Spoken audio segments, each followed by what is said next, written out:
Di sini negeri Banyak itu strength to strength Indonesia. Saya tidak melihat ini pecah Indonesia, kecuali ini akan menjadi partai itu tadi melahirkan ketidakadilan, hilangnya kesejahteraan dan hilangnya rasa aman bagi masyarakat. Presentasinya Dia menimbulkan disharmoni. 98,2%. Situasi di bulan Mei ini mengingatkan saya apa yang terjadi hampir seperempat abad lampau, ya, 98. Jadi sudah 24 tahun silam. Ini satu refleksi, ya, karena refleksi itu, kata Einstein, reflection is much more important than knowledge. Karena ada imajinasi, ada ikhtiar untuk sebuah kebaikan besar bagi bangsa ini. 24 tahun lampau, kita telah memilih 4 jalan kebesaran Indonesia. Kita memilih jalan demokrasi yang berbeda dari sebelumnya, yang bercorak otoritarian. Kita memilih jalan dari sistem yang tersentralisasi, diatur semua di pusat. Kita memilih jalan desentralisasi, diberilah kewenangan yang amat luas bagi daerah, kecuali politik luar negeri, moneter, agama, dan pertahanan, keamanan. Kita telah memilih jalan dari sistem yang tadinya tertutup. Kita di era Orde Baru sulit sekali melihat kebebasan berpendapat. Lalu kita berani waktu itu membuka pintu gerbang freedom of expression. Luar biasa. Kita juga melihat 24 tahun lampau itu ada ikhtiar ingin supaya supremasi hukum itu menjadi pilihan kita yang overtake dominasi politik, karena sebelumnya itu hukum itu di bawah cengkraman kepentingan politik. Apa yang terjadi dari keempat pilar reformasi itu pada hari ini? Kelihatannya di sana sini ada disorientasi gitu. Masyarakat semakin kita lihat menjauh dari ikhtiarnya 24 tahun lalu. Masyarakat ada kerinduan, ya, terwujudnya sebuah keadilan, terwujudnya supremasi hukum, terwujudnya otonomi yang lebih dekat di hati dan pikiran rakyat. Tapi ternyata itu tidak terwujud. Jika mahasiswa memberi simpati pada perubahan yang didambakan itu dan tidak terwujud, mungkin itu satu wujud frustrasi sosial yang kita khawatirkan bisa nanti ada setback pada bangsa dan perjalanan kebesaran negeri ini di masa depan. Oleh sebab itu, dengan nurani intelektualnya, mahasiswa ingin menyuarakan kebaikan pada perjalanan bangsa ini. Itu sesuatu yang wajar, karena mereka adalah pemilik masa depan bangsa ini. Nah, dengan itu jangan ada tanggapan yang berlebihan, sikap yang represif, atau yang mengorbankan mahasiswa itu. Jika menyampaikan dengan baik, tidak merusak, dengan penuh dialog, berilah simpati, ajarlah mereka. Jika mereka mengkritik disorientasi tadi, adalah sesuatu yang patut didukung oleh semua pihak demi kebesaran bangsa dan negara hari ini yang lebih baik lagi di masa depan.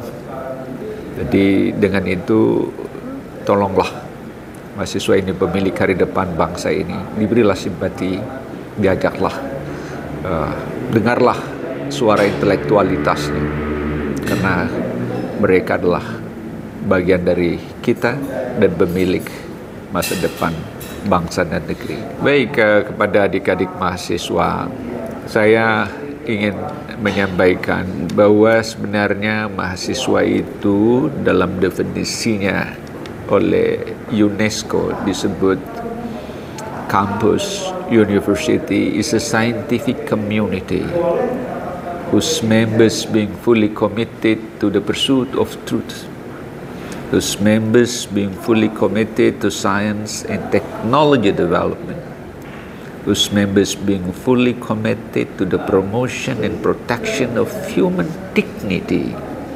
prosperity, justice, and the creation of a world peace.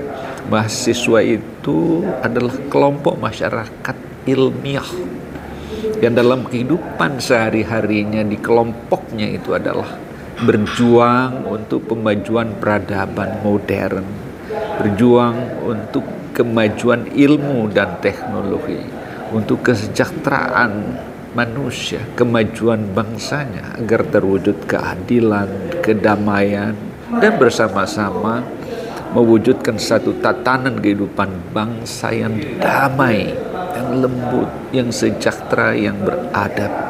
Dengan itu, jika mahasiswa bersuara, marilah kita dukung suara itu dengan tulus, supaya ke depan kita bergerak ke arah peradaban yang lebih baik dari hari ini. Itu sesungguhnya makna dari sebuah kehidupan intelektual di kampus yang diperjuangkan oleh adik-adik mahasiswa. Assalamualaikum warahmatullahi wabarakatuh. Melihat kondisi hari ini di mana mahasiswa sedang berusaha melakukan tugas kesejarahan mereka, gitu ya, maka kita melihat bahwa apa yang disampaikan oleh mahasiswa ini murni adalah kemudian hati nurani mereka yang meneriakan kepentingan rakyat yang dibawa, yang sekarang ini mengalami persoalan, tentunya masalah-masalah ekonomi, kehidupan sosial, kemudian masalah hukum, sehingga mahasiswa ini bergerak ini bisa dipahami, dan mestinya mereka yang punya hati nurani terhadap bangsa ini ikut mendukung gerakan ini, karena gerakan mereka adalah gerakan moral force untuk mengembalikan kedaulatan Republik Indonesia kepada jalan yang sesungguhnya, yaitu Undang-Undang 45 dan Pancasila itu.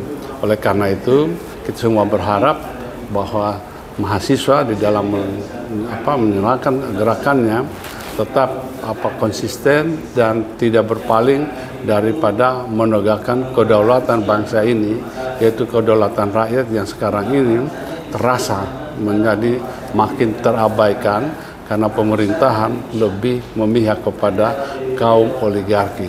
Saya kira itu penting, oleh karena itu diserukan kepada mereka yang mempunyai hati nurani, yang mempunyai kalbu yang baik untuk memahami dan kemudian kita sama-sama mendukung perjuangan mahasiswa ini, karena Indonesia ini selalu perubahan-perubahan itu dimulai dari mahasiswa.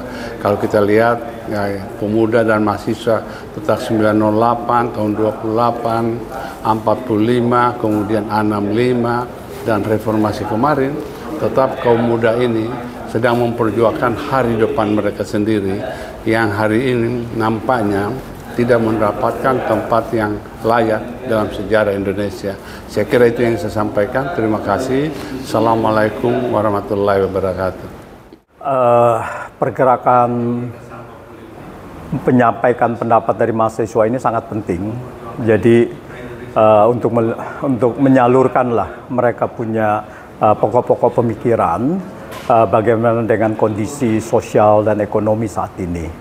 Jadi saya rasa bahwa pemerintah seharusnya mendengarkan dan jangan menghambat apa pokok-pokok pikiran mahasiswa, dan mungkin menampungnya, dan mungkin juga mengevaluasi diri apakah memang apa yang disampaikan oleh mahasiswa itu benar apa tidak. Jadi kalau itu semuanya benar dan tuntutan mahasiswa itu adalah demi kebaikan bangsa Indonesia, dan seharusnya itu juga menjadi koreksi kita semuanya bahwa itu kita bisa merubah demi kebaikan bangsa ini. Kalau ini malah dihalang-halangi, bahkan malah represif, dikhawatirkan bahwa ini akan menjadi bumerang kepada pemerintah, bahwa ini akan menjadi suatu kebangkitan rasa solidaritas terhadap tuntutan-tuntutan yang untuk membela masyarakat. Jadi mohon bahwa apa yang disampaikan oleh mahasiswa itu ditelaah dengan baik dan jangan dijadikan bahwa ini sebagai musuh, karena ini adalah mereka bersusah payah untuk demi kemajuan bangsa Indonesia di masa yang akan datang. Saya rasa demikian. Terima kasih. Perkenalkan, saya Bima Yudhistira, saya adalah direktur dari lembaga riset Celios. Kita harus melihat kembali bahwa momentum reformasi tahun 98 sampai hari ini ternyata belum sesuai dengan misi besar.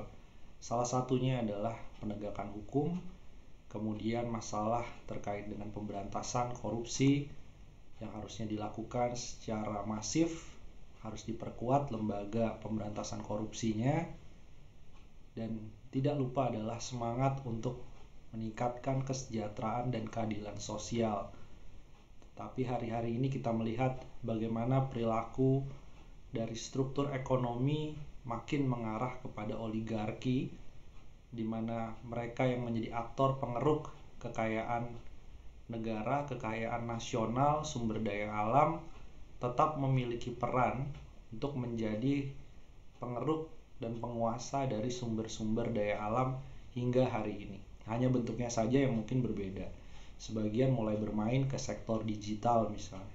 Tapi struktur ketimpangan kekayaannya masih tetap sama, bahkan memburuk. Rasio Gini atau indikator ketimpangan di era Orde Baru 0,3, hari ini 0,38. Artinya jauh lebih buruk dari situasi sebelum reformasi. Ini adalah satu kemunduran yang harus direspon oleh seluruh intelektual, yaitu teman-teman mahasiswa, akademisi, dan bahkan seluruh elemen masyarakat termasuk buruh dan tani untuk bersatu mengusung agenda reformasi yang hakiki, tidak lagi terjebak pada permainan elit politik seakan demokrasinya berubah menjadi demokrasi yang substantif, tapi demokrasi hari ini adalah demokrasi yang prosedural, tidak bisa menyelesaikan masalah khususnya dalam bidang ekonomi. Maka oleh karena itu saya mendukung yang dilakukan teman-teman mahasiswa sebagai elemen bangsa dan sebagai gerakan moral untuk mengingatkan kembali publik terhadap misi besar reformasi, dan bukan bahkan menunjukkan ke jurang kemiskinan dan degradasi moral maupun degradasi di bidang ekonomi, politik, dan hukum seperti yang terjadi saat ini. Jadi rangkul teman-teman di kanan dan kiri, saya kira kita masih punya harapan. Situasi baru di mana para profesor dan para guru besar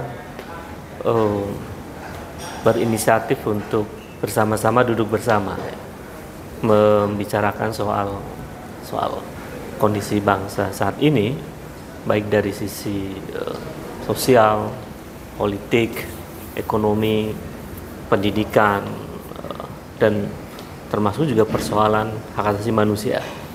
Jadi saya cukup kaget sebetulnya karena ternyata diskursusnya sangat mendalam pada isu-isu ekonomi, isu HAM ya, dan isu demokrasi. Dan kedalaman itu kemudian pada akhirnya kita membuat satu semacam kesimpulan penting atau semacam rumusan penting bahwa Indonesia sedang dalam kondisi yang makin susah dan menghadapi masalah yang sangat serius dari berbagai bidang. Yang kedua, para akademisi juga kemudian memahami bahwa wajar jika mahasiswa dan banyak kelompok elemen masyarakat kemudian menyampaikan aspirasinya melalui sebuah demonstrasi di arena publik. Bagi para akademisi, apa yang dilakukan oleh mahasiswa dan elemen lain itu adalah ekspresi dari demokrasi, dan itu dijamin oleh konstitusi Undang-Undang 45, dan dalam ranah demokrasi itu juga bagian penting dari demokrasi.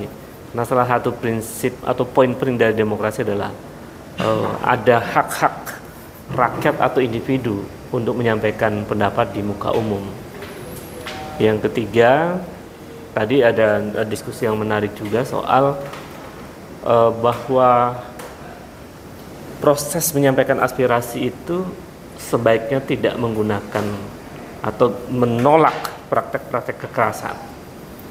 Dan para akademisi juga kemudian menghendaki agar aparat itu tidak melakukan tindakan represif terhadap mahasiswa dan lain-lain. Karena ini penting untuk memberikan satu edukasi bahwa ada proses kematangan demokrasi, baik dari sisi demonstrannya yang memang juga tidak melakukan tindakan kekerasan, dan dari sisi aparat juga tidak melakukan tindakan represif. Dan ini, kalau ini terjadi, ini artinya kita sedang memasuki satu episode penting, episode baru bahwa rakyat memang harus didengar oleh penguasa, dan aparat memang harus juga menjalankan satu standar proses penanganan dari situasi demonstrasi itu dengan cara-cara yang lebih humanis. Saya kira itu setidaknya 3 poin utama yang menjadi diskusi serius di dalam pertemuan para guru besar dan sejumlah akademisi di dalam pertemuan hari ini.